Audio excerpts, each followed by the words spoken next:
Bom, boa noite a todos. Eu sou o professor Fábio Leite, sou um dos coordenadores do Instituto de Direito.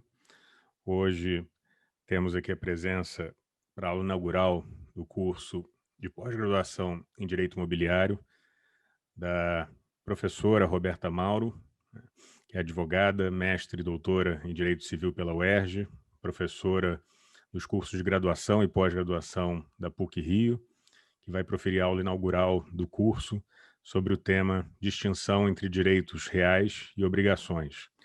Então, sem mais delongas, eu passo a palavra à professora Roberta Mauro e, ao final, dou as boas-vindas e passo algumas informações a respeito do curso. Muito obrigado por ter aceito o convite, Roberta. Boa noite, Fábio. Boa noite a todos. É uma alegria estar aqui por alguns motivos. Em primeiro lugar, enfim, eu fui aluna da PUC, estou na casa como professora desde 2004, e essa pós é uma pós assim que para mim tem um significado muito especial. Fui professora dela durante muitos anos, e aí, infelizmente, quando o curso passou a acontecer no centro da cidade, eu deixei de participar por um tempo. Então, é, por conta da pandemia, enfim, eu estou muito feliz com a oportunidade de estar aqui de novo. Guardo com muito carinho assim várias lembranças boas que eu tive como professora dessa pós, não apenas assim em relação à troca de ideias, né? Sempre um espaço de trocas assim muito boas e de grande nível, porque enfim eu tinha ali mais que alunos, eu tinha colegas mesmo, pessoas assim como eu, apaixonadas pelo direito imobiliário. Tive a alegria de lecionar lá com grandes mestres que eu tive na vida, fazendo especial menção ao professor Silvio Capanema, que infelizmente nos deixou no ano passado. Cheguei a ser paraninfa de uma turma dessa pós, e ele foi o patrono naquela mesma ocasião, enfim, então guardo com muito carinho várias lembranças. Essa vai ser mais uma, de modo que eu espero que, enfim, seja o início de uma bela jornada desses que serão nossos alunos nesse curso de pós-graduação. Espero que vocês se divirtam muito, não apenas hoje, mas em todas as aulas que se seguirem. E para quem não está cursando a pós, é de igual modo uma alegria ter vocês aqui com a gente hoje. Eu fiquei muito feliz, queria agradecer ao Fábio e também a Tamis pelo convite de estar aqui. E falando sobre um tema que me é muito caro, porque, enfim, a minha tese de doutorado foi sobre, justamente, a distinção entre direitos reais e obrigações. E aí, antes da gente começar, só preciso dar um aviso a vocês que me pediram, né? Então, quem tiver interesse em receber a declaração de participação deve, além de estar inscrito na aula aberta, preencher o formulário de presença. Esse formulário vai ser colocado no chat pela equipe do CCE, tá? Então, enfim, fica aqui o recado. E aí, já falando então sobre esse tema, né? A gente, como quase tudo em direito civil, precisa voltar para o direito romano. Então, essa distinção entre direitos reais e obrigações, ela começa a ser construída no tempo de Roma. Mas naquela época, ela não era uma distinção como a que a gente tem hoje, né, de direito material. Ela só existia no campo adjetivo, ou seja, na seara processual. Então, o que se tinha em Roma, né, o começo dessa distinção é justamente a actio in personam, que era aquela ação que depois do advento da lei Poetélia Papília de Nexis, né? Enfim, a gente tem então aquela impossibilidade de a pessoa do devedor, a própria pessoa responder pela dívida, então o devedor passa a responder com o seu patrimônio. Então, a actio in personam, ela envolvia essa possibilidade de se cobrar do patrimônio do devedor uma dívida, ao passo em que a actio in rem envolvia uma espécie de luta simulada. Vocês vão me ouvir falar em alguns momentos sobre o professor Herbert Chamum, grande mestre dos meus mestres, né? E é o autor justamente do livro de Direito das Coisas do Código de 2002. E ele era um grande romanista, e numa das suas obras ele explicava justamente que na actio in rem a gente tinha um polo passivo indeterminado, de modo que havia uma espécie de luta simulada envolvendo uma vareta que era empunhada ali diante do pretor, e então as partes elas disputavam a terra, que não podia ser removida do seu lugar, né? Com base naquela luta simulada com a utilização da vareta, que era empunhada. E aí a gente tem, então, a partir desse fato, a construção justamente de algumas das características dos direitos reais, que a gente vai analisar daqui a pouco, mas não foram os romanos que se debruçaram sobre essas características. A gente tinha simplesmente as ações. E aí foi depois, tá? Apenas por força do fruto, né? Do trabalho dos glosadores, que a gente começa, então, na esfera do direito material, a construir o conceito de direito real. Então, nesse primeiro slide, o que eu coloquei aqui para explicar a vocês foi que os glosadores eles desenvolvem, portanto, o conceito de jus in re, de direito real. E aí, essa que era denominada teoria clássica, definia o direito real como a relação existente entre pessoa e coisa. Então, ao contrário do que se observava nas obrigações, não, a relação ela não teria um viés imediato, ou seja, você não precisaria da intervenção de alguém, no caso, o devedor, para que, então, o objetivo, o fim último daquela relação jurídica fosse alcançado. Aqui, a relação era travada diretamente entre pessoa e coisa, sem intervenção de ninguém, tá? Então, era assim como a teoria clássica definia os direitos reais. A teoria personalista, que já é bem posterior, ela é posterior ao Código Civil francês, né? Então, ali já inspirados pela pandectista alemã, já dominando os conceitos de relação jurídica e direito subjetivo. Os adeptos da teoria personalista dão início, como nós veremos, a um longo período de ofuscamento das fronteiras entre direitos reais e obrigações, porque eles partem do pressuposto, naquele momento, de que não existiria relação jurídica travada entre pessoa e coisa, mas apenas relação jurídica travada entre o titular do direito real e a coletividade, que teria, então, a chamada, a cargo da coletividade, ficaria, então, a chamada obrigação passiva universal, ou seja, caberia a toda a coletividade se abster de qualquer, enfim, tentativa de intervir indevidamente na esfera jurídica desse titular do direito real, tá? Então, aqui se fala, né, como eu escrevi, né, num dever negativo de não impedir o livre exercício do direito real. Isso é o que nós chamamos, portanto, de obrigação passiva universal. E aí vocês vão ver que eu vou ficar bastante tempo nesse slide aqui, né? A gente vai avançar um pouco e aí eu volto para ele. E agora, sim, a partir dessa construção dos glosadores, ainda na Idade Média, a gente começa a conversar sobre essa distinção entre os direitos reais e obrigações. Vou fazer aqui um registro carinhoso a um ex-colega meu de departamento da PUC, que hoje está na FGV e foi meu colega de doutorado. Quando eu entrei no doutorado, o professor Gustavo Clô disse para mim, até de maneira muito carinhosa: Roberta, você não tem como questionar essa distinção. É assim desde que o mundo é mundo, é assim desde Teodósio II. Então, ele, de maneira muito animadora, né, não acreditava muito que a minha tese fosse viável. Foi o que ele tentou me dizer naquele momento. Porém, para minha sorte, o mundo é muito dinâmico, né? Então, quando essa distinção começou a ser construída, a gente vivia num mundo que poderia ser definido como binário. Então, a gente tinha ou bem vivos ou mortos, ou bem homens ou mulheres, e o mundo era assim. Era muito preto no branco, tudo muito óbvio. E hoje em dia, como assim, em várias outras distinções, né, a gente não tem a mesma clareza, também aqui a gente tem alguns percalços, quer dizer, essa distinção ela não é tão simples como às vezes alguns cursos ou alguns autores mais tradicionais, né, ou talvez conservadores, queiram nos mostrar. Então, espero convencê-los hoje, assim como eu acabei convencendo a minha banca de defesa de tese de doutorado aí há uns 12 anos atrás.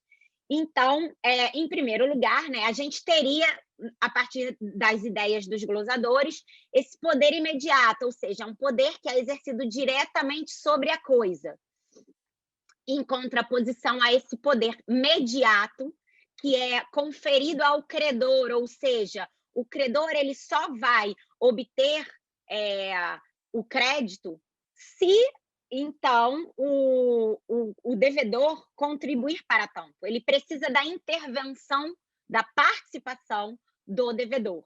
Então, aqui se diz que se o telefone celular é meu, eu travo com ele uma relação direta. Eu não preciso da atuação de uma outra pessoa para que esse vínculo jurídico se desenvolva, tá?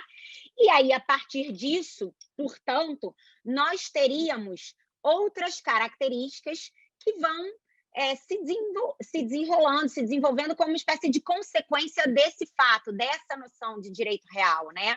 Então, a gente teria aí, em primeiro lugar, a inerência ou aderência, que significa justamente que o direito real recai sobre a própria coisa, tá?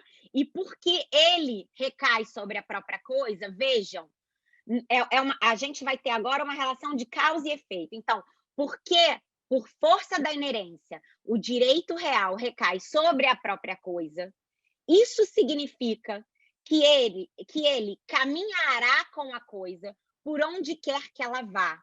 Esse caminhará com a coisa por onde quer que ela vá significa justamente o que a doutrina chama de ambulatoriedade dos direitos reais. O Orlando Gomes era um dos autores que usava um brocado fofo, digamos assim, para definir a ambulatoriedade, né? Ele dizia que os direitos reais eram ut lepra cut, ou seja, eles aderiam à coisa, assim como a lepra aderia ao corpo. Acho que hoje em dia a gente teria comparações mais interessantes para fazer. Mas o fato é que, já que, por força da inerência, os direitos reais recaem sobre a própria coisa, eles incidem sobre a própria coisa, então a ambulatoriedade, consequentemente, fará com que eles caminhem com ela por onde quer que ela vá. E já que eles caminham com a coisa por onde quer que ela vá, consequentemente, será assegurado ao titular do direito real o que nós chamamos de direito de sequela, que é justamente o direito de reivindicar a coisa das mãos de quem injustamente a possua ou detenha. Ou seja, lembrando o que acontecia na Axio in Rem, em Roma, não importa quem é esse alguém que injustamente possui ou detém a coisa, não importa se quer saber exatamente quem seja. É claro que o nosso sistema jurídico, ele não deu, o nosso sistema jurídico processual, ele não conferiu à ação reivindicatória todo esse alcance, na medida em que a ação reivindicatória, ao contrário da ação de uso capião, por exemplo, ela não tem cunho declaratório, ela tem cunho condenatório. Então, é claro que, por isso, na reivindicatória, hoje, no sistema brasileiro, você precisa colocar alguém no polo passivo e, então, vencendo a ação, aquele mandado de reintegração de posse a ser expedido vai ser em face dessa pessoa que figurou no polo passivo, porque nessas ações de cunho condenatório, a coisa julgada faz coisa julgada entre as partes. E esse direito de sequela, ele está previsto, contemplado no caput do artigo 1228 do Código Civil, que define o direito de propriedade da seguinte forma: ele define o direito de propriedade como o direito de usar, gozar e dispor da coisa e reivindicá-la das mãos de quem injustamente a possua ou detenha. Então, o fundamento material do direito de sequela está ali previsto nessa parte final do caput do artigo 1228 do Código Civil.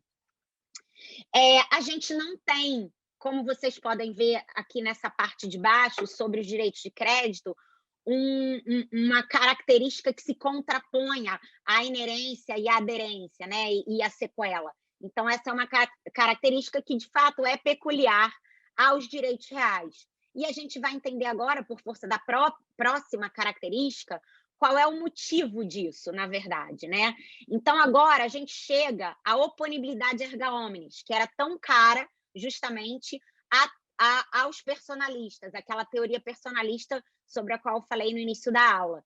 Então, para os personalistas, essa oponibilidade erga omnes é justamente o que faz com que os direitos reais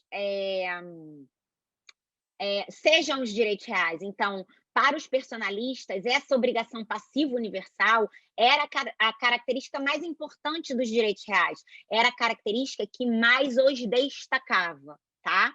E a oponibilidade erga omnes, assim, quando eu explico esse tema para os meus alunos de graduação, eu tento explicar para eles da forma mais simples possível, porque é um conceito muito metafísico, digamos assim, né? Então, eu sempre digo a eles, em tese, teoricamente, o que significa essa obrigação passiva universal? Ou seja, o direito é oponível perante toda a coletividade, perante o omnes. Eu digo a eles que vamos imaginar que eu tenha uma bicicleta que eu prendo com uma corrente numa árvore ali na Lagoa Rodrigo de Freitas enquanto eu vou correr. Em tese, isso significaria que até um esquimó que more na Groenlândia sabe ou deveria saber, e ele deve se abster da possibilidade de interferir na minha esfera jurídica, arrebentando a corrente e levando a minha bicicleta. Então, parece um pouco surreal, e de fato é.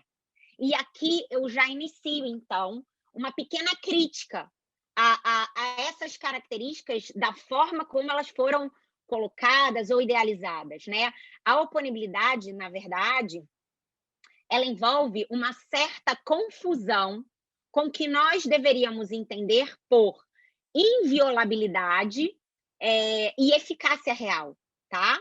Então, assim, o quanto o meu direito é irradiado perante ou em face o esquimó lá na Groenlândia, né?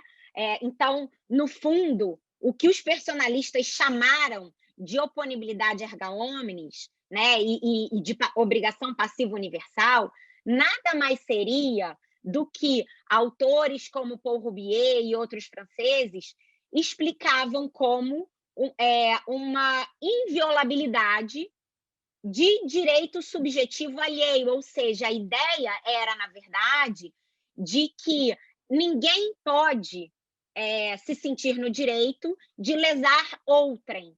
Então, não seria uma característica assim tão peculiar dos direitos reais, na medida em que, em contrapartida, né, em contraposição, o que nós temos em relação aos direitos de crédito é a chamada relatividade das obrigações. Então, enquanto se dizia que os direitos reais irradiariam a sua eficácia perante toda a coletividade, diz-se a respeito dos direitos de crédito que esses seriam relativos, ou seja, a gente tem um brocardo super longo, eu não vou falar em latim porque eu vou ter que falar em português também, mas enfim, ele resumidinho é o res inter alios, né? Res inter alios acta, um monte de coisa, mas esse princípio, esse brocardo jurídico, ele queria dizer que a relatividade consiste no fato de que as obrigações, elas não existem para beneficiar e nem prejudicar terceiros,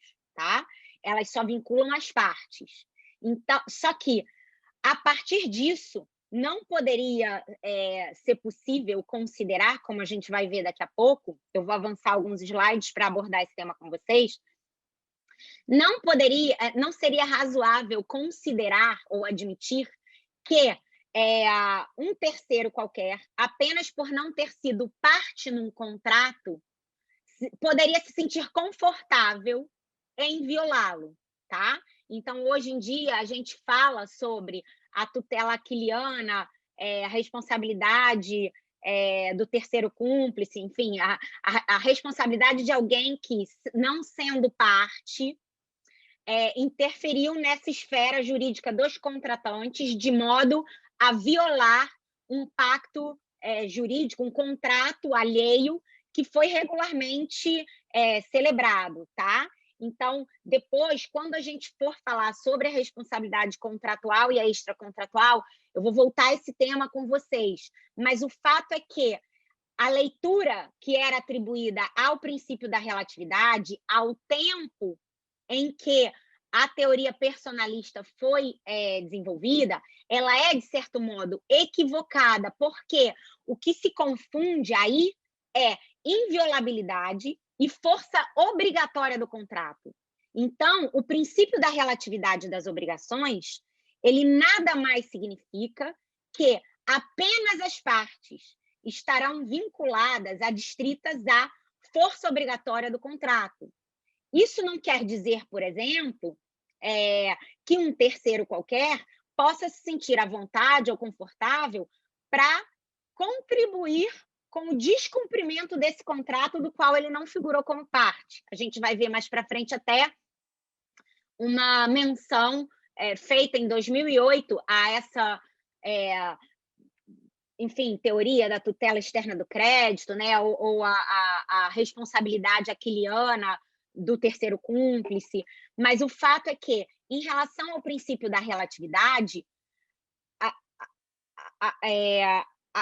a consciência de que ele se aplica às obrigações não significa que ele também não se aplique aos direitos reais. Então, por exemplo, vamos imaginar um usufruto.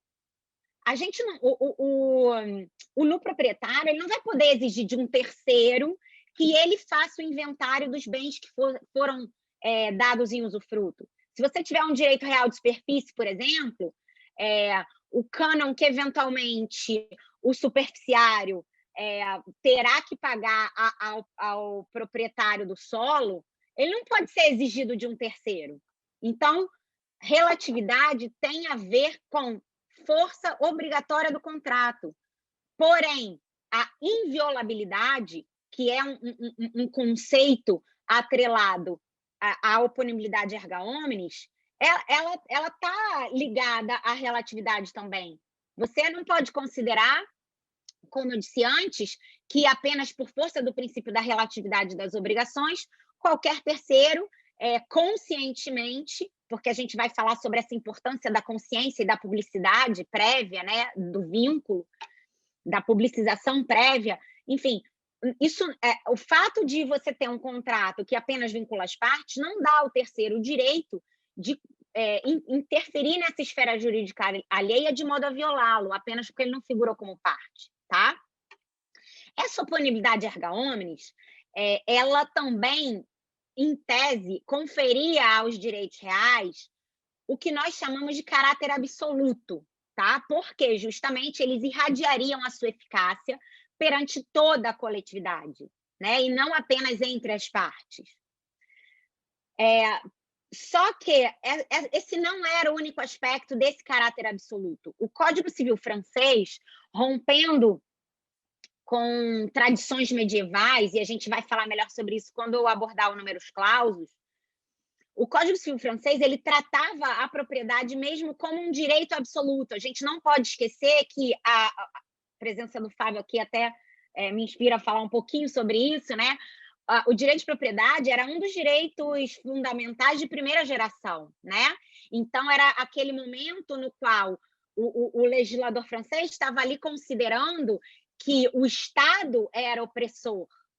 Então, que o indivíduo ele devia ter essa esfera mesmo de autuação plena e livre, né? Ele devia ter a sua autonomia privada assegurada na esfera contratual, e no âmbito do direito de propriedade, o que se queria era que essa plenitude do direito de propriedade fosse de fato reconhecida e que o seu exercício o fosse de maneira absoluta, sem as limitações que antes, no passado, foram impostas pelo sistema medieval no âmbito do direito de propriedade, tá? Então, eles queriam romper com aquela trajetória, aquele histórico de intervenção estatal sobre a propriedade privada. Daí, se dizer em doutrina, eventualmente, que o direito de propriedade era o epicentro do Código Civil francês.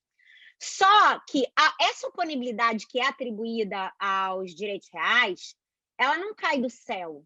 Ela não é uma característica natural atribuída a eles, tá? Então, ela depende, ela só é assegurada, e o nosso sistema é muito claro em relação a isso, como a gente vai ver já já, ela só é assegurada por conta da publicização prévia do vínculo. E o legislador brasileiro, ao contrário do legislador francês, que adotou o princípio do consensualismo, defendendo que bastaria a manifestação volitiva aposta no contrato para que se transferisse o direito de propriedade, né? O legislador francês aí rompe com a tradição romanística e inova. Os brasileiros, eles se mantiveram fiéis às ordenações filipinas nesse aspecto, que, por sua vez, remontavam, né, ao direito romano, elas faziam referência ao direito, à tradição romana. E então a gente, aqui no Brasil, continua exigindo essa publicização prévia do vínculo para que os direitos reais possam ser adquiridos ou transferidos. Confirmo isso que estou dizendo a vocês por meio da leitura do artigo 1226 do Código Civil, que diz algo como: os direitos reais sobre móveis constituídos não se adquirem ou se transferem, senão por meio da tradição. Então, com a entrega material da coisa, a posse passa a ser exercida e assim se publiciza o nascimento desse vínculo jurídico de direito real.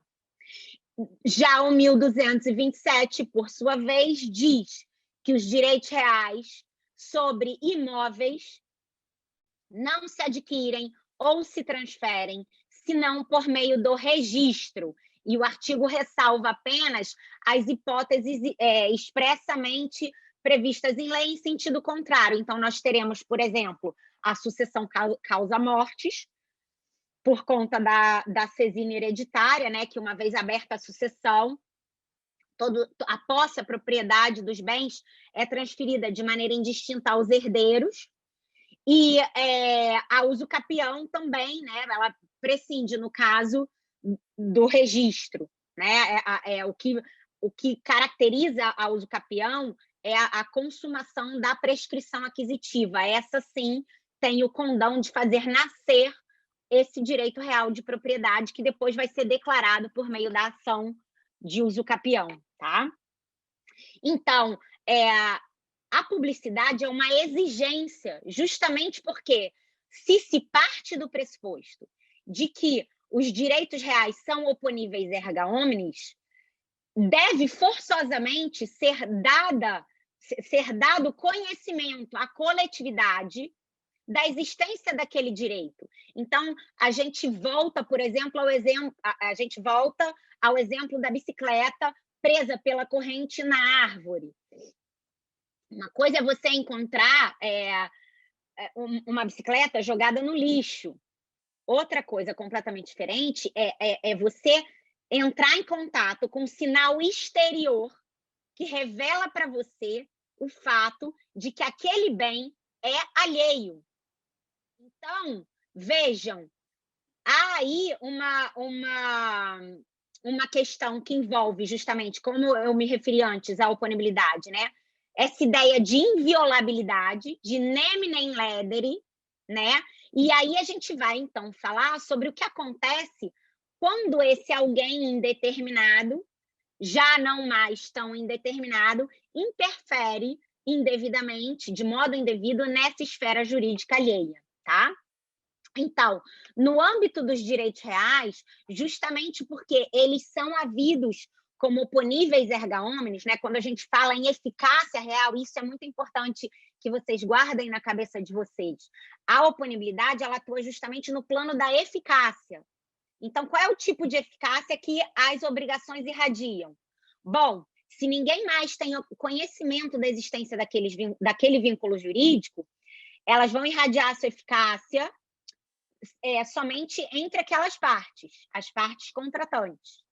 Agora, se a gente pensar, por exemplo, em vínculos contratuais que são levados a registro, pensem, por exemplo, num contrato social, tá?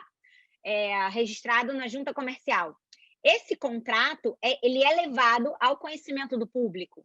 Então, quando a gente tem um regime, um sistema registral ao qual somos obrigados a recorrer para que aquele tipo de eficácia possa efetivamente irradiar, se há, portanto, um sistema registral que serve ali como um mecanismo obrigatório, né, você tem que levar a registro para conseguir aquele tipo de eficácia pretendida, né? Enfim, pode ser o contrato ou pode ser uma escritura.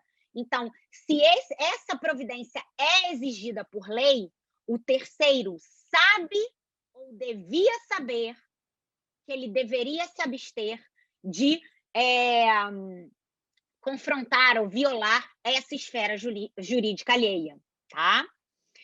Então, no âmbito dos direitos reais, diz-se que a publicidade é obrigatória, e o que confirma essa ideia é justamente a previsão contida no artigo 1226, que se refere à tradição relativamente aos bens móveis, e também o artigo 1227. Então, aqui no Brasil, o legislador brasileiro não concebe direitos reais que não sejam oponíveis erga omnes, porque se não houve publicidade prévia, não teremos vínculo jurídico real. Então, você pode celebrar um contrato, você celebra um contrato por instrumento particular, você dá o nome daquilo, né? Aquilo de usufruto ou de direito de superfície. Mas se a escritura pública não for feita, se o registro não for efetivado, aquilo produzirá efeitos apenas entre as partes, não vinculará terceiros, tá?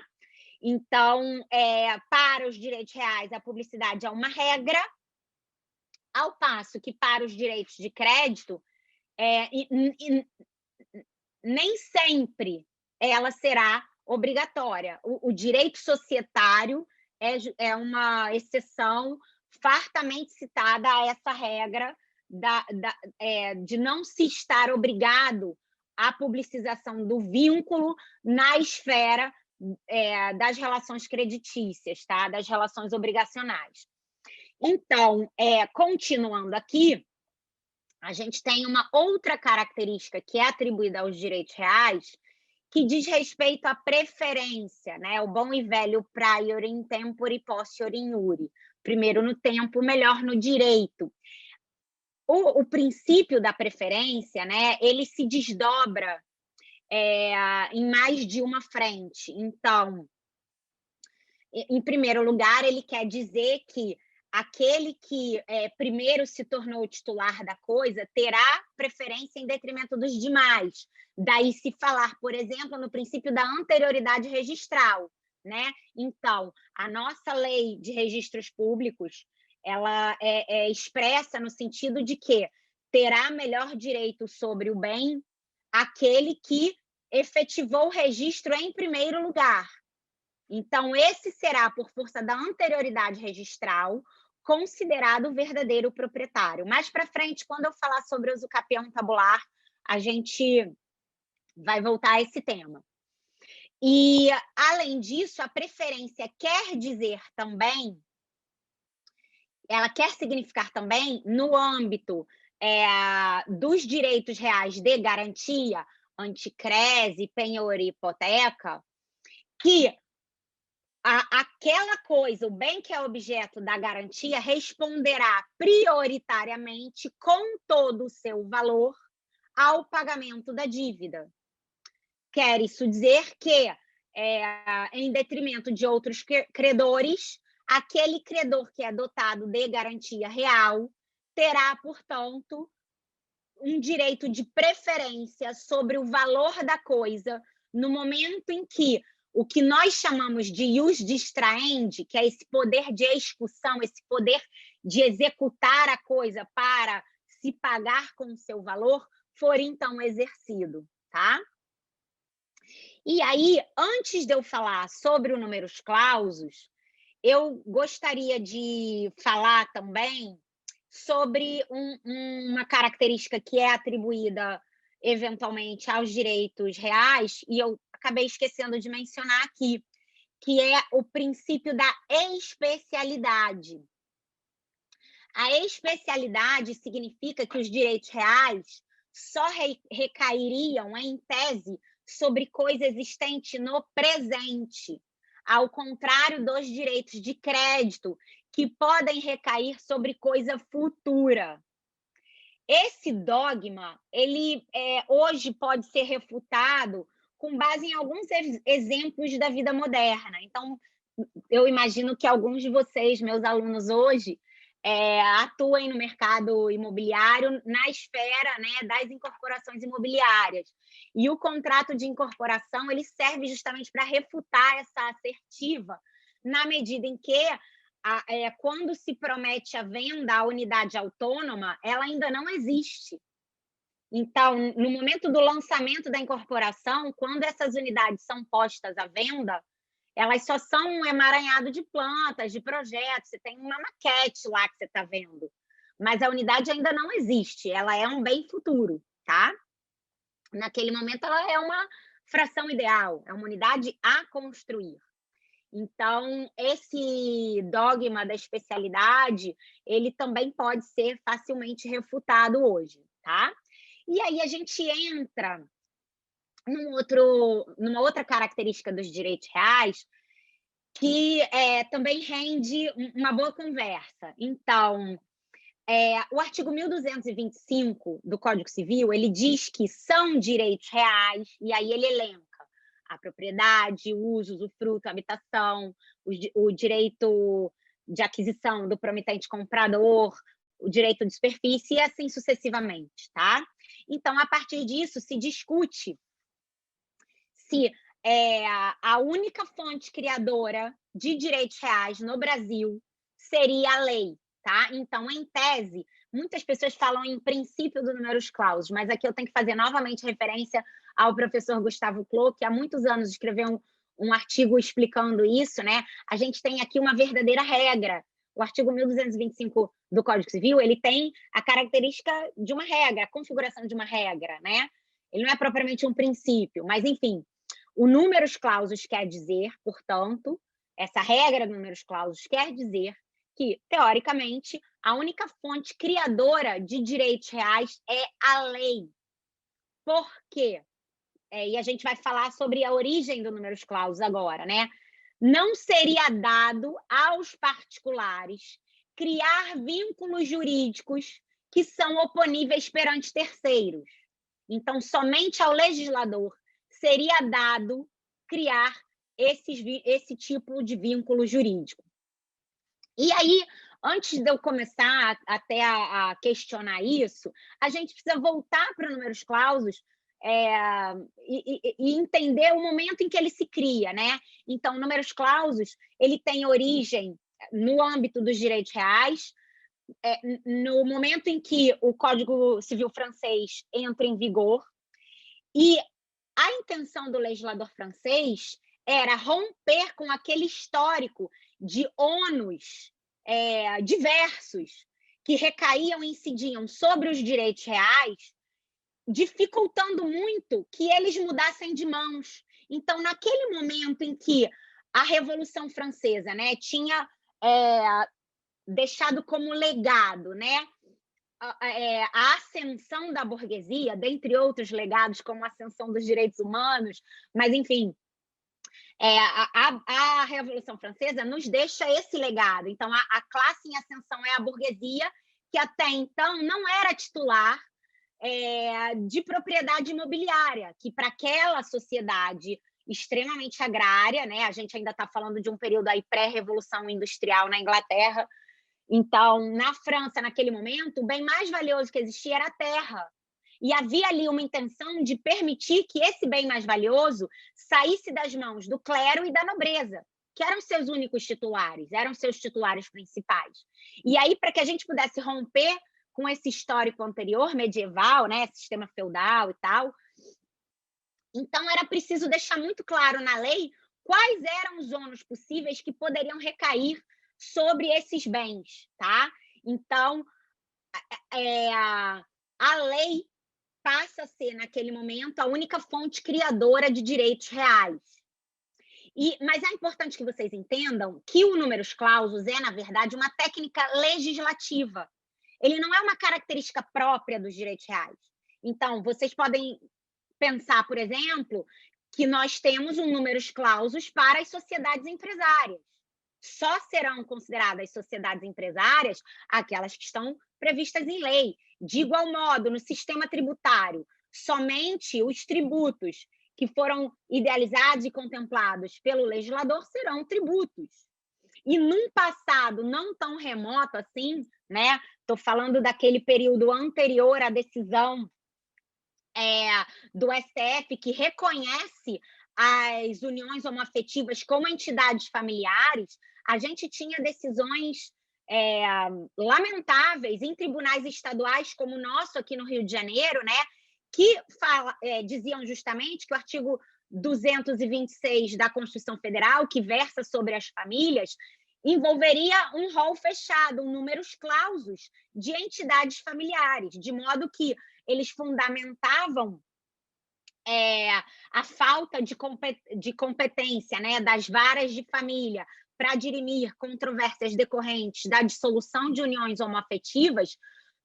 Eles respaldavam essa falta de competência no fato de que, em tese, o artigo 226 da Constituição Federal seria um rol fechado. Então, se não fosse uma união que envolvesse homem e mulher, não poderia ser a dissolução daquele vínculo dirimida por uma vara de família. Tá?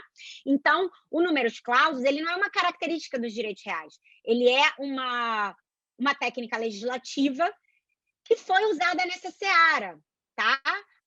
Foi uma opção do legislador brasileiro. Eu não vou perder muito tempo aqui contando para vocês o histórico dessa discussão, porque alguns autores entendiam que o fato de o legislador ter retirado do Código Civil de 16 a expressão são somente direitos reais, faria com que se concluísse, então, que nós não teríamos um rol fechado de direitos reais no Brasil. Tá?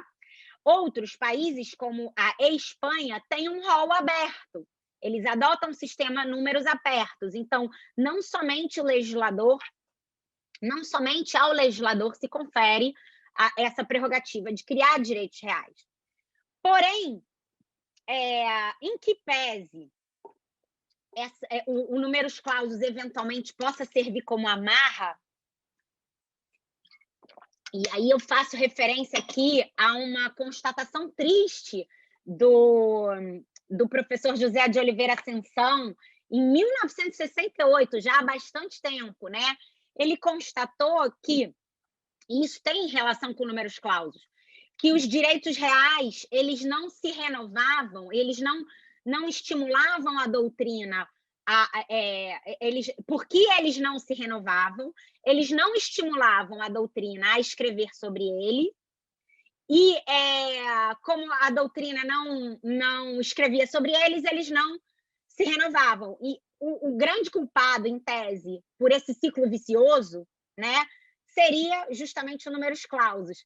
Eu acho engraçado, assim, eu ficava muito feliz nessa pós de imobiliário, porque na graduação, na PUC em especial, né, a gente vê os alunos ali muito empolgados com direito societário, com direito de família, responsabilidade civil.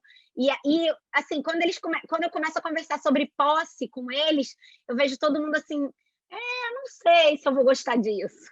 Mas, enfim, aqui eu parto do pressuposto que todo mundo gosta, né? Então, é sempre uma alegria mesmo ministrar aulas nessa pós. E o fato é que, assim, o que o José de Oliveira Sansão constatava naquele momento é que o direito das obrigações ele floresceu muito porque ele serviu de base teórica para vários outros ramos, como o direito societário, o direito do consumidor e o direito do trabalho, por exemplo. Então, os direitos reais continuaram ali estratificados. Mas, na verdade, essas amarras elas não são tão apertadas assim. Isso tem a ver com o fato de que a tipicidade dos direitos reais é a consequência, o consectário lógico, o corolário lógico do numerus clausus. Então, se a única fonte criadora de direitos reais é a lei, também deve o legislador nos dizer quais são as características atribuídas aos direitos reais. Então, por que vocês sabem que uma banana é uma banana? A banana é uma banana porque você vê ali uma fruta que tem a casca amarela com aquelas pintinhas pretas, você descasca a banana, ela é clara por dentro e assim vai. Então, você sabe que é uma banana. Então, como é que você sabe que um direito real de aquisição é um direito real de aquisição, um direito real de habitação é um direito real de habitação? Porque o legislador vai te dizer quais são as características atribuídas àquele tipo jurídico, né? Então, esse processo de tipificação, que é ao qual, né, o legislador recorre, é que vai nos dizer como é que esses direitos, esses vínculos jurídicos se comportam e se desenrolam. Mas por que o numerus clausus ele não é, então, uma amarra tão apertada? Se vocês pararem para pensar, os tipos de direitos reais são, na verdade, tipos abertos. Nessa hora, eu sempre uso como exemplo o direito de propriedade. Então, pensem naquela definição fornecida pelo artigo 1228, ao qual eu fiz referência no início da aula. O direito de propriedade é o direito de usar, gozar e dispor da coisa e reivindicá-la das mãos de quem justamente a possua ou detenha. Um caminhão de coisas, um mundo de possibilidades passa por aí. Então, se vocês pensarem, por exemplo, na multipropriedade imobiliária, né, no time sharing, esse fracionamento do direito de propriedade no tempo existiu aqui no Brasil durante anos, sem legislação própria. Em último caso, essa legislação ela só veio no final do ano de 2018. Então, nesse vácuo legislativo, mesmo nesse vácuo legislativo, a multipropriedade floresceu aqui. De modo que não deixava de ser propriedade. Era uma propriedade com características peculiares, mas era propriedade, tá? Então, de igual modo, antes do advento da Lei 4591 de 64, né, a gente tinha também o condomínio edilício já funcionando aqui plenamente. Aí você tinha essa conjugação de partes que são de propriedade exclusiva e partes que são de propriedade comum dos condôminos, já vigorando aqui plenamente, sem ainda a legislação própria, tá? Então, essa amarra não é tão apertada. E, de igual modo, até que ponto, em relação às relações obrigacionais, aos direitos de crédito, a gente pode falar em atipicidade sempre? Porque na esfera dos direitos obrigacionais, das relações creditícias, é certo que o legislador sempre opta por positivar algumas figuras que são mais comuns, mas é justamente essa mente criativa dos contratantes, né, essa prática, os costumes e tal, que fazem surgir figuras contratuais, que vão sempre se renovando, vão surgindo novas, tá? Mas a ótica, a leitura do legislador olha, você não pode inventar um ornitorrinco e esse ornitorrinco vai ter, então, vai produzir eficácia real, vai produzir eficácia erga omnes. é essa a ideia do nosso legislador. Então, aqui, para que a figura seja oponível perante terceiros, né? E aí, enfim, uma coisa é a inviolabilidade, outra coisa que a gente vai ver depois é o que a doutrina norte-americana chama de enforceability, né? Tipo, a prerrogativa que você, titular do direito, tem de fazer valer o seu direito perante esse terceiro, uma vez que ele tenha sido por ele violado. A gente vai falar sobre isso na segunda metade da aula, tá? E aí, avançando aqui, eu vou primeiro dar esse panorama geral para vocês, e aí depois, nos outros slides, eu vou pontuando algumas questões que nos mostram que realmente essas características atribuídas a um campo e a outro, elas eventualmente podem sim ser refutadas, elas não são tão absolutas assim, tá?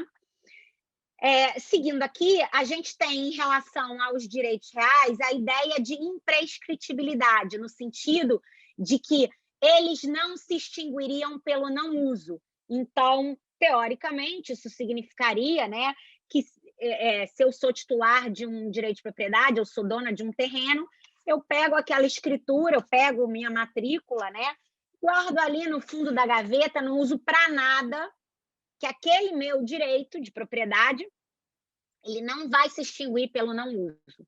Como vocês vão ver daqui a pouco, essa ideia, ela não se coaduna com a ideia de função social da propriedade. A gente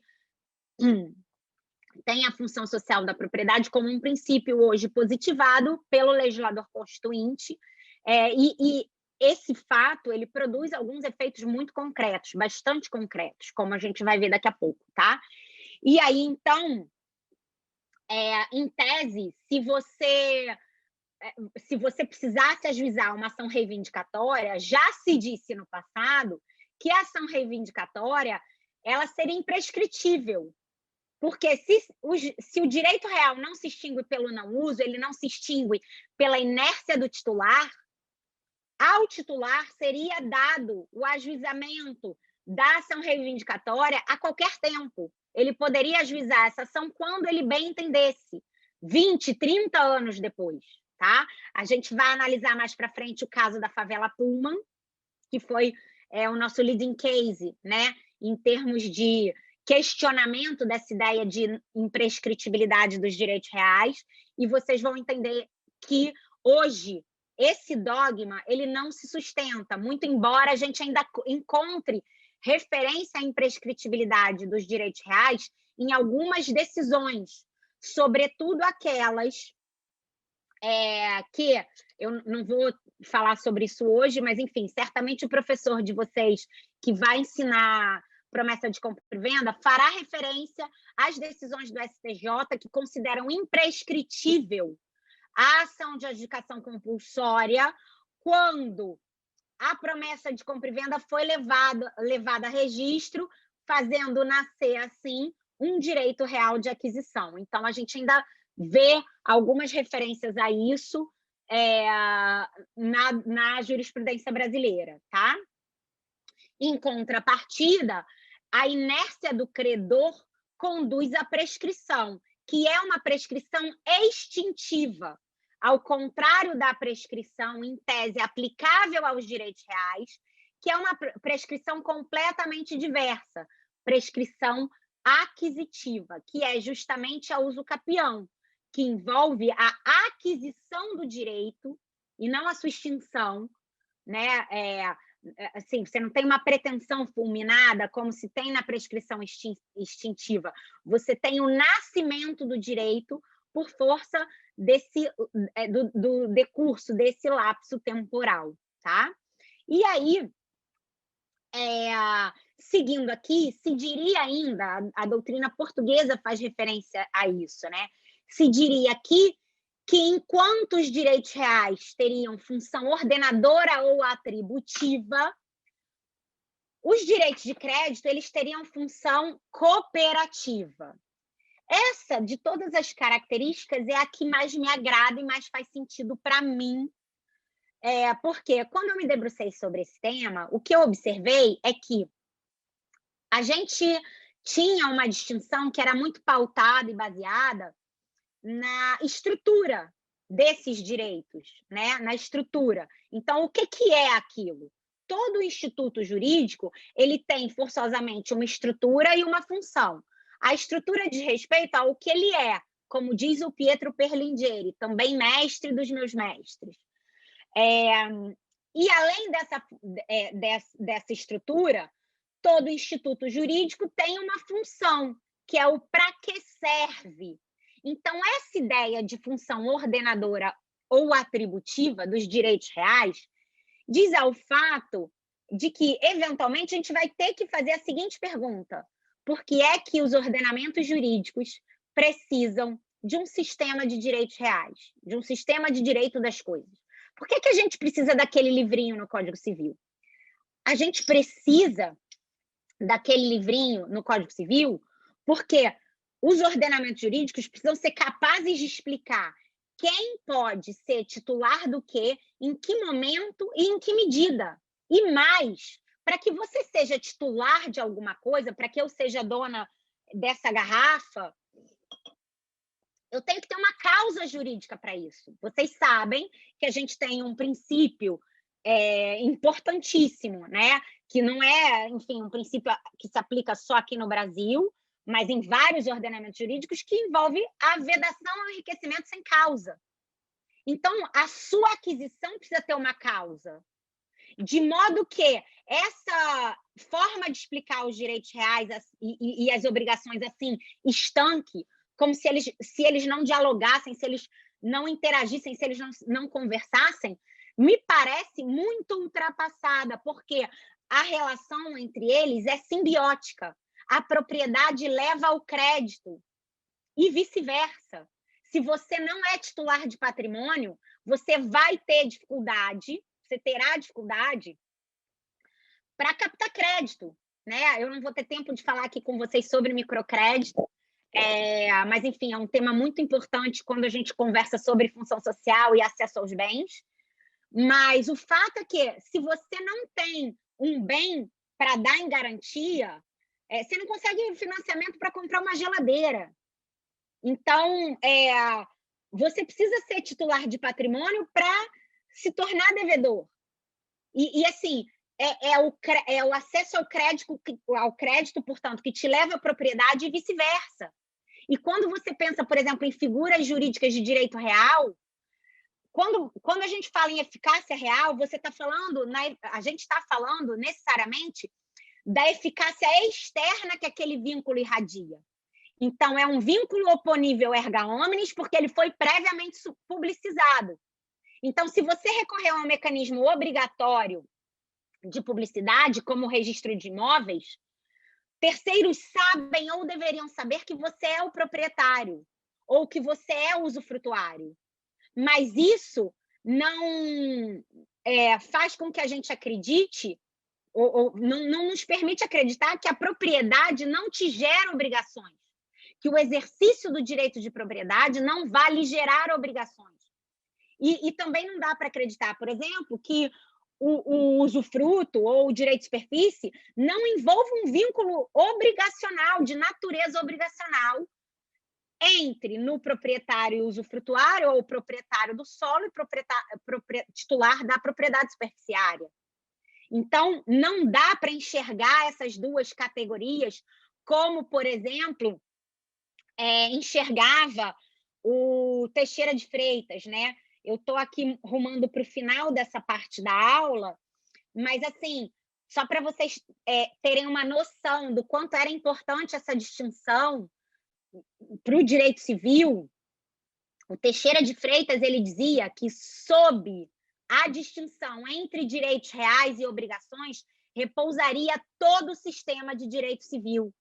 E por que é que ele dizia isso? Porque aqui embaixo vocês estão vendo que o único traço comum entre as duas categorias era o caráter patrimonial. Então, no tempo do Teixeira de Freitas, se você não fosse titular de patrimônio, você simplesmente não existia para o direito civil. De modo que o fato dessa percepção ter mudado completamente e a gente ter deslocado esse epicentro do direito civil, do sistema de direito civil, da propriedade e até do contrato, né, da autonomia privada, rumo à pessoa humana, isso fez com que, como vocês vão ver mais à frente, essas duas categorias tivessem os seus institutos funcionalizados à promoção de valores eleitos pelo legislador constituinte como prioritários. Então, isso quer dizer que, se o legislador constituinte ele não é capaz de assegurar o resultado, ele vai ter que nos dizer quais são os meios que podem ser utilizados para que aqueles resultados sejam atingidos, sejam alcançados. E isso conduz, então, à total instrumentalização ou funcionalização, tanto da propriedade ou do contrato, a esses valores prioritários escolhidos pelo legislador constituinte. Então, nós somos hoje, a gente é hoje uma sociedade que não enfim, a Constituição, na verdade, não descreve a sociedade que nós somos hoje, infelizmente. Ela descreve a sociedade que nós devemos ser. Ela descreve a sociedade pela qual nós devemos lutar, tá? Então, eu gosto desse aspecto distintivo aqui, porque ele explica, na verdade, que a gente não tem que olhar só para a estrutura dessas duas categorias, a gente tem que olhar para a função também, tá? E em relação à atribuição de função cooperativa para os direitos de crédito, essa função cooperativa hoje é muito presente, muito viva também no direito de propriedade. Hoje, nesse viés funcionalizado, que a gente vai ver daqui a pouco, a propriedade ela se desenrola como uma relação jurídica complexa, porque há uma incidência no seu raio de atuação, na sua esfera de atuação, de interesses de terceiros, que a gente chama de situações jurídicas não proprietárias, né? O Gustavo Tepedino disseminou essa expressão muito usada pelos italianos aqui no Brasil, e fazendo referência também ao autor italiano que eu amo, e acho que um dos grandes recalques da minha vida é que o Stefano Rodotà escreveu esse meu livro preferido da vida, que se chama Il Terribile Diritto, né? O Terrível Direito, estudos sobre o direito de propriedade. Ele escreveu quando ele tinha só 26 anos. Aos 26 eu frequentava o BG, eu estava ali vendo se eu casava, se eu comprava uma bicicleta, então ele se dedicou, né, a feitos bem mais nobres. Mas nessa obra, o Rodotà diz que a gente muda o viés do direito de propriedade a partir do momento em que ela é funcionalizada. Então, ela deixa de ser o direito de excluir terceiros do uso, gozo e disposição, e ela se transforma no direito de não ser excluído desse uso, gozo e disposição. Porém, essas situações jurídicas não proprietárias de terceiros, que são merecedoras de tutela, então aí eu tenho direitos como meio ambiente sadio, direitos de consumidores, né, que podem envolver titularidades das mais diversas, vizinhos, enfim, a gente tem aí interesses de terceiros que são merecedores de tutela e que incidem hoje sobre o desenrolar, o transcorrer desses direitos reais também, tá? Então, eu vou usar acórdãos nessa segunda parte da aula para ir ilustrando, explicando para vocês um pouco do que a gente conversou aqui. E aí, só para encerrar esse slide, então, a gente teria essa ideia, né, de que os direitos reais eles ficariam adstritos à responsabilidade extracontratual, né? Então, qualquer terceiro que venha interferir indevidamente na sua esfera jurídica, ele pode ser responsabilizado por esses danos, tá? Ao passo que no âmbito das relações obrigacionais, a gente só teria responsabilidade contratual. Como a gente vai ver mais para frente, assim, no âmbito dessa questão da responsabilidade contratual, exclusivamente contratual, na esfera das relações creditícias, essa forma de distinguir direitos reais e obrigações, ela também não se sustenta hoje, né? Na verdade, você também, como eu expliquei antes, pode ter alguma questão envolvendo responsabilidade contratual no âmbito dos direitos reais. Então, por exemplo, o usufrutuário viola qualquer dever que ele teria, né? Ou o titular da propriedade superficiária não paga os tributos conforme previsto no contrato, e isso gera danos ao proprietário do solo. E, de igual modo, em contrapartida, né, na esfera das relações creditícias, eventualmente um terceiro pode ser instado a responder pela violação de pacto firmado enfim, por duas partes, né, sem que esse terceiro tivesse participado desse vínculo, tá? Então, vocês vão ver que, modernamente, é justamente esse traço comum, o caráter patrimonial, que unia, né, o único traço comum na origem entre direitos reais e obrigações, o único traço que os unia é a instrumentalização do patrimônio, a promoção da dignidade da pessoa humana, que faz com que essas fronteiras, se eventualmente já estavam ofuscadas, fiquem embaçadas de vez, tá? E aí, continuando aqui, eu vou fazer referência agora a questões concretas, acórdãos, que ajudam a corroborar observações que eu fiz antes, tá? Então, em primeiro lugar, é importante que vocês saibam que essa ideia de direito absoluto, né, direito absoluto em contraposição a direito relativo, ou de oponibilidade erga omnes, ela é insustentável. Por quê? O que a gente deve saber de antemão, vocês oportunamente vão estudar a boa-fé subjetiva, mas a boa-fé subjetiva, ela é um estado de ignorância legítimo, ou como diria o Menezes Cordeiro, ela é uma situação especial que o direito acarinha. Eu gosto dessa expressão dele, porque literalmente quando você tem uma hipótese na qual está caracterizada a boa-fé subjetiva, é como se o legislador passasse a mão na cabeça daquele que legitimamente ignorava o vício ou obstáculo que impedia a aquisição do direito.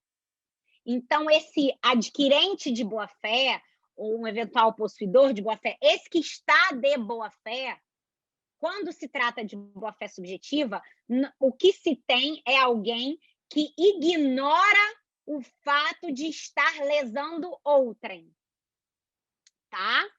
Então, como eu digo para os alunos de graduação, né, que estão entrando em contato com esse tema meio complexo pela primeira vez ali, vindo de semestres de contratos, obrigações, né, aí você começa a ouvir falar numa coisa completamente diferente, eu costumo dizer para eles que a boa-fé, ela funciona como uma espécie de escudo protetor, para além do qual não vai irradiar essa oponibilidade. Então, a gente pode dizer que a boa-fé subjetiva é o limite no qual a oponibilidade erga omnes esbarraria.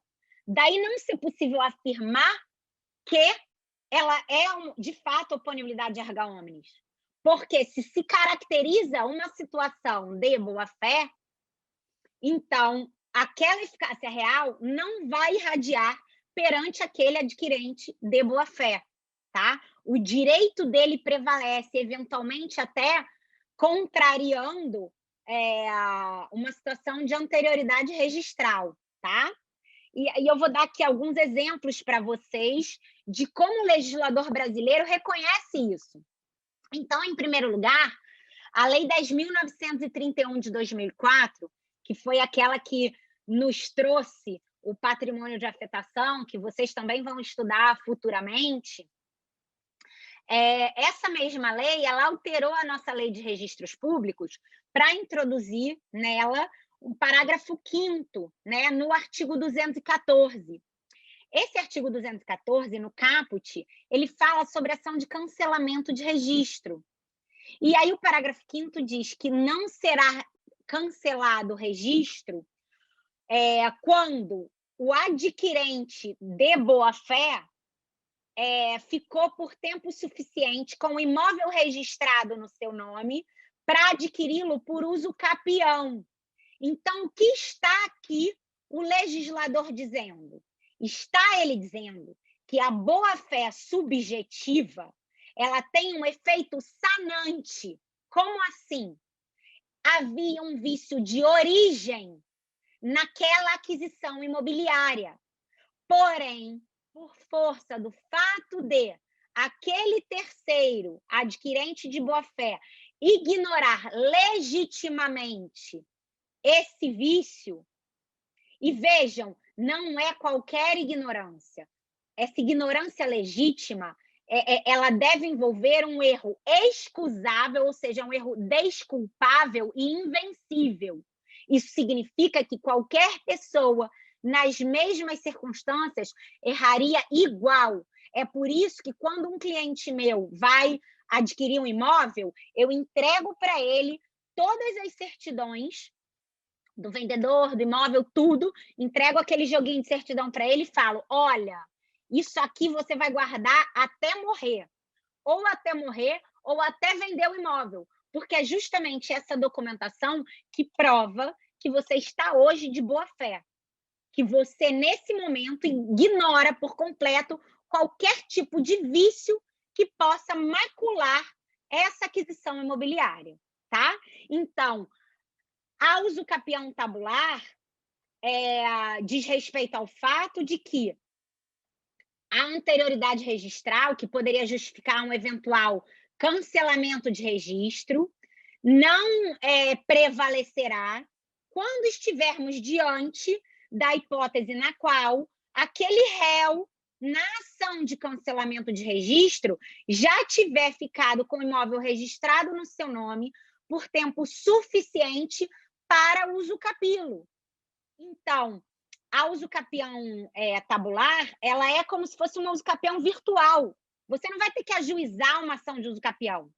Ela é matéria de defesa a ser arguída na ação de cancelamento de registro, impedindo, portanto, a procedência do pedido de cancelamento de registro, tá? Então, depois da gente olhar essa opção legislativa, passo a análise do artigo 54 da Lei 13.097 de 2015. Esse artigo diz que os negócios jurídicos que tenham por fim constituir, transferir ou modificar direitos reais sobre imóveis são eficazes em relação a atos jurídicos precedentes, nas hipóteses em que não tenham sido registradas ou averbadas na matrícula as seguintes informações: 1. Registro de citação de ações reais ou pessoais reipersecutórias. Então, se a matrícula do imóvel, no momento em que a certidão de ônus reais é expedida para fins de aquisição imobiliária, omitia por completo a existência de ações que pudessem eventualmente afetar aquela aquisição imobiliária, o eventual resultado dessas ações não será oponível perante aquele que adquiriu o imóvel no momento em que a certidão de ônus reais, ou seja, a matrícula do imóvel, omitia por completo a existência dessas ações reais ou pessoais reipersecutórias, tá? Então, essa foi uma outra forma de o legislador prestigiar a boa-fé subjetiva, nos mostrando que os direitos reais não são assim tão absolutos e que a oponibilidade erga omnes, ela não é assim tão erga omnes, tá? Então, guardem na cabeça de vocês que há um limite, e esse limite será a eventual boa-fé subjetiva do terceiro. Seguindo aqui, o parágrafo único diz: não poderão ser opostas situações jurídicas não constantes da matrícula no registro de imóveis, inclusive para fins de evicção, ao terceiro de boa-fé que adquirir ou receber em garantia direitos reais sobre imóvel, ressalvados... Peraí, deixa eu tentar fechar aqui a grade. Agora eu estou vendo. Ressalvados o disposto nos artigos 129 e 130 da Lei 11.101, de 9 de fevereiro de 2005. Então, aqui, de igual modo, né, se essas situações jurídicas não constavam da matrícula no registro de imóveis no momento da aquisição do direito por esse terceiro de boa-fé, a sua boa-fé fará, portanto, com que essas situações jurídicas não lhe possam ser oponíveis, não lhe possam ser opostas, tá? Bom, seguindo aqui, a gente passa, então, a falar sobre essa funcionalização, né, dos direitos patrimoniais de um modo geral. Então, a gente supera essa visão liberal individualista, como eu disse antes, que é centrada no patrimônio como valor nuclear do direito privado. Então, naquela época, se você, enfim, como eu disse, não era titular de patrimônio, você não significava nada para o direito privado, tá? Talvez se você fosse homem, marido, aí tudo bem, você podia até não ter patrimônio, mas, assim, o direito civil tinha alguma coisa guardada para você, mas no máximo isso, não muito mais. E aí, assim, aqui, vocês desculpem, então, tem muito texto, né? Mas, enfim, é mais para reforçar essa ideia. Esse slide é mais para reforçar essa ideia de instrumentalização, né, das relações patrimoniais e a promoção da dignidade da pessoa humana. Então, a função social ela reflete um poder-dever atribuído ao titular do direito, independentemente de ter este natureza real ou obrigacional, de adequar o seu exercício aos interesses coletivos. Então, o exercício do direito não pode se dar de maneira puramente egoística. É o que a gente defende com base na constitucionalização do direito civil, né? O Código Civil ele não é mais o epicentro do nosso sistema, a Constituição é, né? Então, é claro que as leis civis, o direito civil ele precisa ser lido de acordo, em conformidade com o disposto na Constituição Federal, tá? Então, em outras palavras, a função social revela que, como o legislador constituinte não pode garantir plenamente a obtenção do resultado, deverá garantir, ao menos, a funcionalização dos meios disponíveis. E aqui, eu gosto de fazer referência, antes de falar desses principais efeitos, eu gosto muito de fazer referência ao Norberto Bobbio, que é um autor super importante para a minha formação, eu sempre releio, enfim, e repenso, né? Releio de um jeito diferente, mas o Bobbio ele explicava para a gente que o direito, os ordenamentos jurídicos, eles recorrem a normas de caráter repressor e a normas de caráter promocional. As normas de caráter repressor são aquelas do direito penal que vocês já conhecem há bastante tempo. E as normas de caráter promocional são algumas que a gente vai ver daqui a pouco, ou seja, é aquela ideia do legislador dizer para você assim, olha, esse seu comportamento me agrada, então quando você adotar esse comportamento, eu vou te beneficiar, eu vou te prestigiar. Então, a gente tem como exemplo desse comportamento do legislador no âmbito do direito de propriedade, a redução dos prazos para uso capir, quando se tem, por exemplo, imóvel não superior a 250 metros quadrados, situado em área urbana, quando aquele possuidor reside no local com a sua família e não tem outro imóvel. Então, vejam aí um exemplo de instrumentalização do direito de propriedade, a promoção do acesso aos bens, né? Então, o Rodotà, ele falava também sobre isso, né? Além do direito de propriedade, deve ser assegurado o direito à propriedade, o direito de se tornar proprietário, né? Então, essa é uma preocupação muito viva na nossa Constituição Federal, tá? E aí, assim, eu acabei não lendo aqui. Os principais efeitos da funcionalização desses institutos principais do direito privado, tanto a propriedade quanto o contrato, são esses. Então, em primeiro lugar, a gente tem essas situações jurídicas não proprietárias, que eu coloquei aqui a ameaça ao caráter absoluto e exclusivo do direito de propriedade, mas não é propriamente uma ameaça, né? É uma superação mesmo desse caráter absoluto, na medida em que, como dizia o Rodotà, deixa de ser esse direito de excluir terceiros do uso, gozo e disposição, e se transforma no direito de não ser excluído, o que significa que há para o proprietário a obrigação de compatibilizar o exercício do seu direito com esses interesses de terceiros, interesses jurídicos de terceiros, que são merecedores de tutela. E isso faz com que o direito de propriedade seja hoje definido como uma relação jurídica complexa. E aí, além disso, um outro efeito dessa funcionalização dos institutos é a interpenetração principiológica. Então, por exemplo, antigamente se falava, não, os princípios do direito das obrigações são esses, e os princípios e características dos direitos das coisas são esses.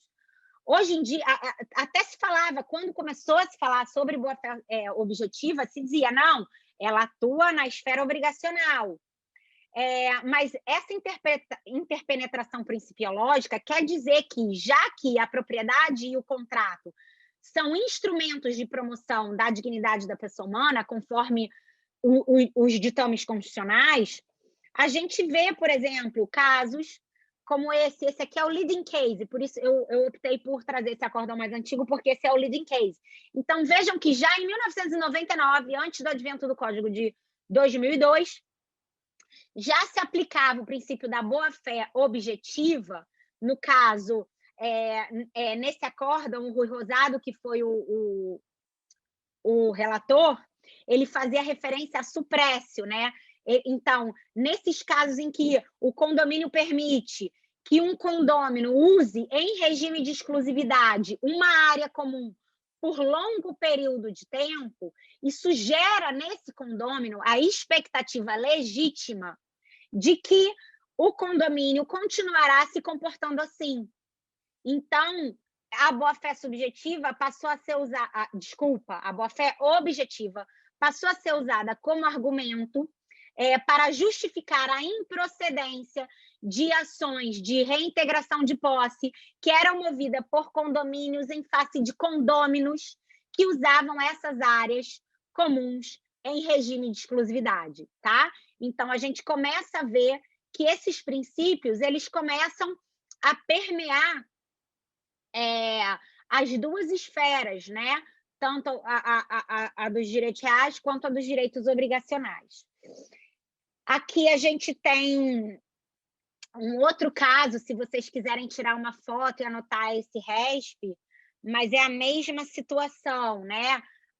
Hipótese na qual um condômino, ou aqui eram 2 condôminos, faziam uso exclusivo de áreas de propriedade comum, que há mais de 30 anos só eram utilizadas pelos moradores das referidas unidades. Então, por força da vedação ao comportamento contraditório, né, que é um desdobramento da boa-fé objetiva, se julgava improcedente, portanto, a ação de reintegração de posse proposta pelo condomínio.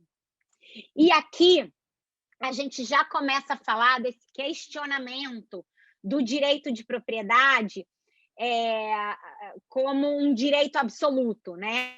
E eu vou pedir licença a vocês para ler esse acórdão, porque ele é emblemático. Ele é um acórdão do ministro Celso de Mello, que se aposentou no ano passado, para nossa tristeza, né? Mas, enfim, eu vou ler o acórdão para vocês, porque ele revela muito bem, com muita clareza, essa mudança de perspectiva. O direito de propriedade não se reveste de caráter absoluto. Eis que sobre ele pesa grave hipoteca social, a significar que, descumprida a função social que lhe é inerente, Constituição, artigo 5º, inciso 23, legitimar-se-á a intervenção estatal na esfera dominial privada, observados, contudo, para esse efeito, os limites, as formas e os procedimentos fixados na própria Constituição da República.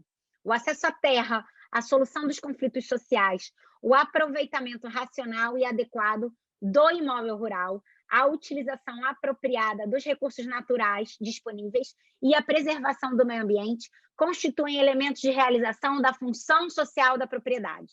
A desapropriação, nesse contexto, enquanto sanção constitucional imponível ao descumprimento da função social da propriedade, reflete importante instrumento destinado a dar consequência aos compromissos assumidos pelo Estado na ordem econômica e social.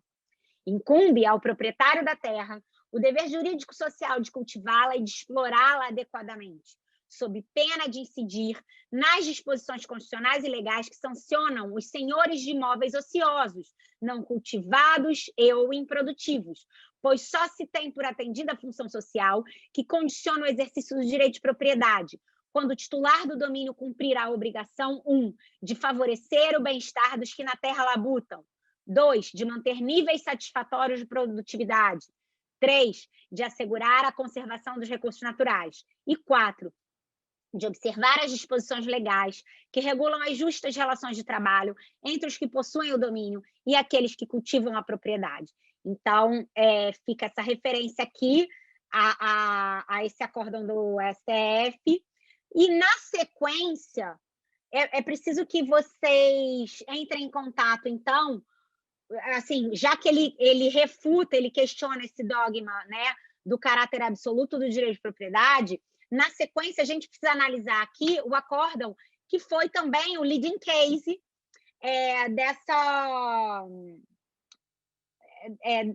o leading case, enfim, dessa superação da ideia de que os direitos reais não se extinguiriam pelo não uso. E por que não se extinguem pelo não uso? Em tese, a ação reivindicatória seria imprescritível.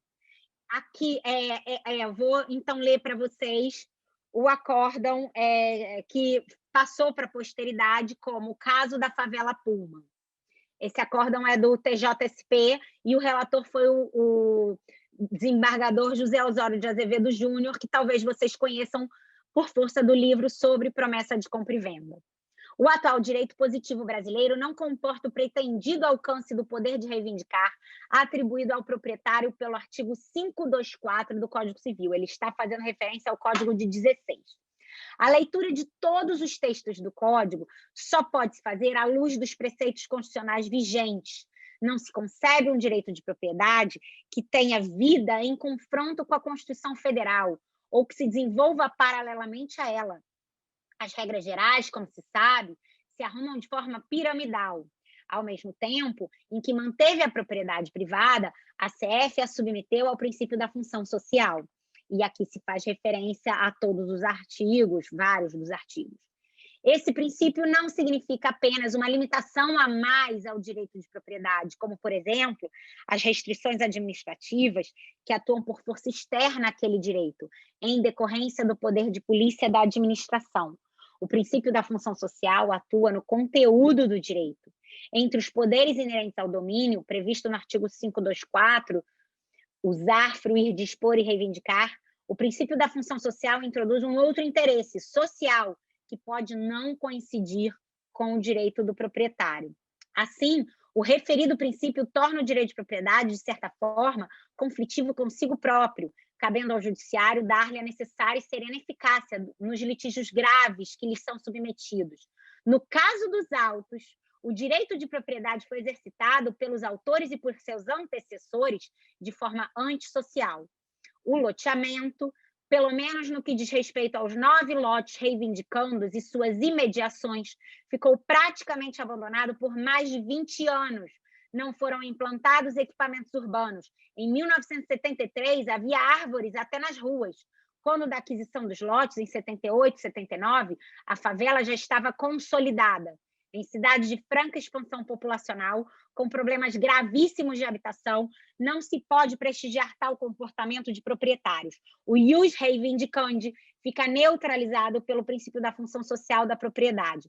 Permanece eventual pretensão indenizatória em favor dos proprietários contra quem de direito. Então, esse acórdão é de 1994 e ele foi confirmado pelo STJ posteriormente. Vejam que, para além desse tipo de fundamentação, hoje, essa inércia reiterada do titular gera, naquele ocupante do imóvel, a expectativa de que o imóvel não será mais reivindicado. Então, o não uso seja por um caminho ou por outro, não é mais tolerado pelos tribunais, tá? Seguindo aqui, a gente passa já a falar, já arrumando para o final da aula, né, sobre a função social do contrato. Vocês já devem ter ouvido falar no famoso caso do Zeca Pagodinho, né? Enfim, eu não vou ter tempo aqui de contar para vocês casos bem antigos, quando começou a ser construída a teoria da tutela externa do crédito, né? Essa responsabilidade aquiliana do terceiro cúmplice, ela começa a ser construída na Inglaterra no século XIX, mas enfim, aqui todo mundo meio que ouviu falar sobre isso quando o Zeca Pagodinho resolveu ser garoto propaganda da Nova Skin. E tempos depois, violando esse pacto de exclusividade, né, de garoto propaganda da Nova Skin, ele foi fazer uma propaganda para Brahma. E aí ele dizia: fui provar esse outro sabor, gostei, mas não largo o meu amor, voltei. Então, aí era inequívoco o dano, a imagem, né? A marca Nova Skin, era inequívoco. E deliberadamente, a Ambev, terceiro, parte estranha àquele vínculo contratual, contribuiu para que aquele contrato fosse violado. Então, isso fez com que, na época, a Nova Skin processasse os dois, tanto o Zeca Pagodinho quanto a Ambev, tá? E aí, não foi ainda naquela ocasião que o STJ primeiro se pronunciou sobre essa possibilidade de se responsabilizar um terceiro pela violação de pacto previamente constituído. Alguns autores falavam na função social do contrato como um fundamento para essa tutela externa do crédito, ou responsabilidade aquiliana, mas eu costumo dizer que o fundamento verdadeiro é a própria oponibilidade dos efeitos do contrato. Então, uma coisa, assim, como vocês viram antes, qual é o limite da oponibilidade? É a boa-fé subjetiva. Então, se você ignorava legitimamente aquele vínculo, você estava de boa-fé, né? Esse era, inclusive, o exemplo que era dado pelo Alvino Lima, num livro que, se não me falha a memória, é da década de 60, mas que eu gosto muito, que se chama Fraude no Direito Civil. Então, se você não sabe e não ignora legitimamente, a lei aceita a sua ignorância, tudo bem, você está de boa-fé. Agora, pensem, por exemplo, no caso da Ambev. Tanto a Ambev sabia da existência desse contrato, que na sua peça publicitária, ela faz referência ao contrato. Então, nessas circunstâncias, quando o conhecimento do pacto alheio é evidente, e ainda assim o terceiro contribui para violá-lo, ele deve sim ser responsabilizado. Então, a gente, logo depois do Código de 2002, a gente tem esse enunciado número 21 da primeira jornada de direito civil, que usava a função social do contrato como fundamento, né? Então, a função social do contrato, prevista no artigo 421 do novo Código, constitui cláusula geral que impõe a revisão do princípio da relatividade dos efeitos do contrato em relação a terceiros, implicando a tutela externa do crédito. E aí, o primeiro acórdão a fazer referência expressa sobre o tema no STJ é esse RESP 4680/62 do Ceará. Mas, se vocês forem olhar esse acórdão, que é de 2008, vocês vão ver que ele apenas ventila o tema, porém não se tratava de hipótese de tutela externa do crédito propriamente dita, tá? Era um caso de sucessão contratual, então, assim, era assim um acórdão que envolvia o princípio da relatividade, mas não nesse viés. Eu acredito que o ministro ele tenha querido tangenciar o tema, falar sobre o tema, reconhecer a tutela externa do crédito, mas não se tratava de hipótese de tutela externa do crédito propriamente dita, tá?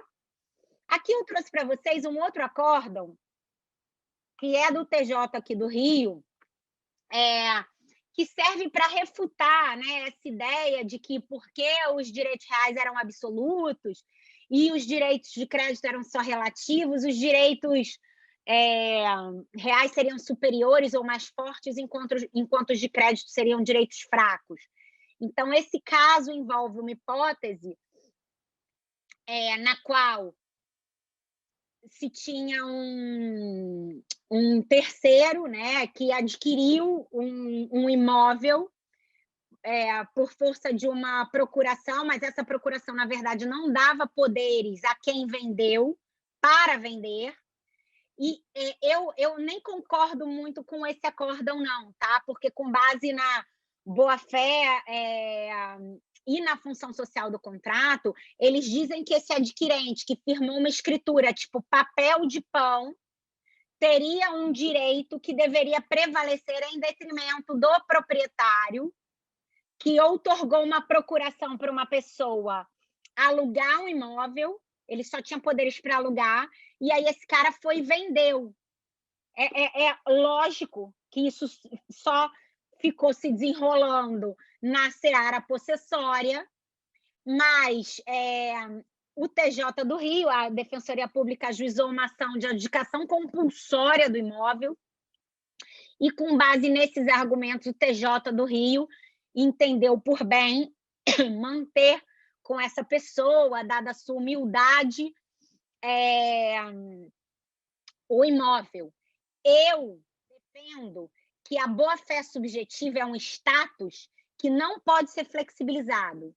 Então, a ideia, assim, não importam as suas circunstâncias pessoais, porque aqui a gente tem uma contraposição entre o valor justiça e o valor segurança jurídica.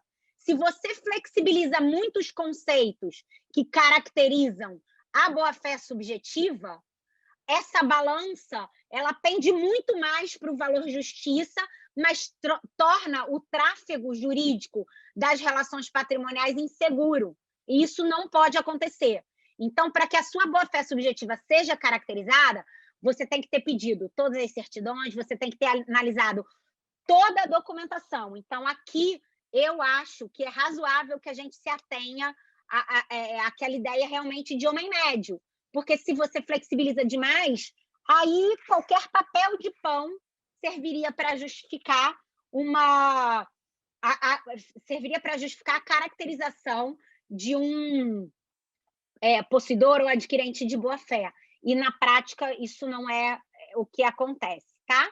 E aí, para encerrar a aula e abrir para perguntas, a gente teve aqui um outro exemplo, né, que ajuda a ilustrar também essa superação do princípio da relatividade. Vocês certamente vão analisar a súmula 308 do STJ em mais de uma ocasião.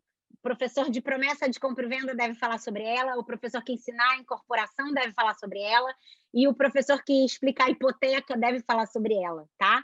E aí, então, em 2005, foi editada essa súmula que diz que a hipoteca firmada entre a construtora e o agente financeiro, anterior ou posterior à celebração da promessa de compra e venda, não tem eficácia perante os adquirentes do imóvel. Eu tenho algumas ressalvas em relação a essa súmula, porque, na verdade, o STJ ele poderia ter chegado ao mesmo resultado dizendo diferente. Então, qual era o problema? O que ocorria é que a construtora firmava com uma instituição financeira um contrato de financiamento, tá? Para que aquela obra pudesse se concretizar e ser executada. E aí, claro que os terceiros adquirentes das unidades autônomas não figuravam como partes desse contrato. Porém, essas unidades autônomas que eram vendidas aos terceiros adquirentes eram objeto de uma hipoteca que era instituída pelas incorporadoras, e elas tinham uma procuração que vinha outorgada no contrato, no bojo do contrato, pelo adquirente, em muitos casos, né, para que isso pudesse acontecer. Eu vou resumir aqui um pouquinho a história por causa do nosso tempo, né? Então, enfim, essas unidades eram hipotecadas, e aí quando uma pessoa, antes do advento da súmula, quitava o preço do apartamento, ela se virava para a incorporadora e dizia: "Olha, eu quero agora, eh, registrar a minha escritura definitiva, eu quero celebrar a escritura definitiva".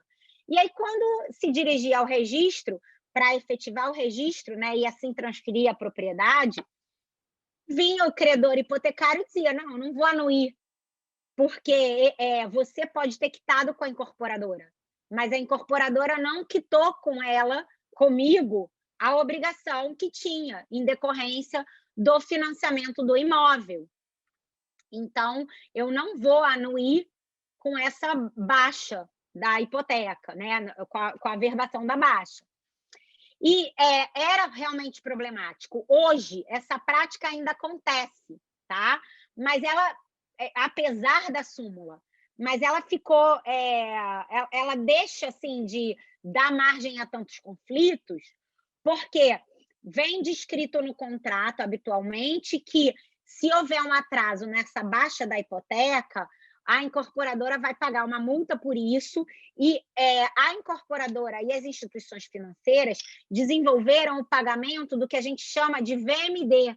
Então, quando um adquirente quita a unidade, é feito um repasse pela incorporadora à instituição financeira para ir amortizando essa dívida do financiamento. Então, essa unidade é liberada e aí ela fica, então, livre para que possa ocorrer a transferência imobiliária. Mas vejam, o meu desconforto com isso decorre justamente do fato de que, se em tese a hipoteca é um direito real, ela é levada a registro, então ela seria em tese oponível erga omnes, como é que ela não pode ser oponível perante os adquirentes do imóvel? Eu acho que assim o STJ teria andado bem melhor aí, ele teria sido mais coerente, mais técnico, se ele tivesse dito simplesmente que essa cláusula que institui a hipoteca, porque ela se baseia numa prática que ele considerava abusiva, ela é nula de pleno direito, então por isso ela não produz efeitos. Mas a questão é, será que o mercado ia gostar disso? Será que não foi uma solução meio intermediária, um jogo de palavras para permitir que a prática continuasse a ocorrer como continuou a ocorrer? Na verdade, o mercado apenas se adaptou e se adequou à realidade da súmula, mas do ponto de vista técnico e teórico, essa súmula ela tem uma redação que é meio um contrassenso, né? Como é que você tem uma hipoteca e o meu desconforto é maior em relação à hipoteca anterior, porque a hipoteca posterior não tem dúvida de que ela não é oponível, porque se ela foi instituída após a alienação do imóvel, essa incorporadora ela já estava privada do seu direito de dispor da coisa. Então, ela não poderia instituir uma hipoteca, é óbvio. Agora, a anterior, quer dizer, se você instituir a hipoteca quando você ainda é o proprietário da unidade, qual seria o sentido disso? Tá? Mas, assim, essa súmula ela serve de exemplo para que esse princípio da relatividade, da forma como a gente o conheceu originalmente, ele seja mitigado e refutado, tá? Bom, era basicamente isso que eu tinha para dizer a vocês hoje. Eu queria agradecer ao Fábio por ter ficado aqui me ouvindo, enfim, todo esse blá blá blá de direito civil, super bem-vindo. Eu estou vendo que a gente tem aqui um monte de interações no bate-papo, e aí eu vou deixar você. Vou tentar responder essas perguntas aqui, vou ver se eu tenho perguntas aqui, e estou à disposição de vocês, se quiserem fazer perguntas, tá? Assim, queria avisar, né? Já que sextou, vocês estão livres para beber, estão livres para encerrar a aula, ou, enfim, quem quiser fazer perguntas, eu estou aqui à disposição. Só vou ver aqui se Roberta, tem algum. se eu não perdi alguma coisa, acho que aqui no chat as perguntas são sobre a questão do som, que estava baixo, alto. Ah, Eu então não vi tá. nenhuma. Estou vendo Não se aqui preocupa com a quantidade de avisos da perguntas. PUC. Não, Essa pergunta com tô números da vendo aqui. quantidade de mensagens. Tô vendo aqui um artigo 54 era de qual lei? É 13.097 de 2015. Ah, já responderam. Pronto, então não temos perguntas aqui. Alguém tem alguma dúvida? Estou vendo aqui o rostinho de um super ex-aluno querido. Ex-aluno é para sempre, né, Igor? Bom te ver. Bom, alguém tem alguma dúvida? Não? Então, enfim, queria agradecer a presença de vocês. Eu vou interromper o compartilhamento. Foi um prazer.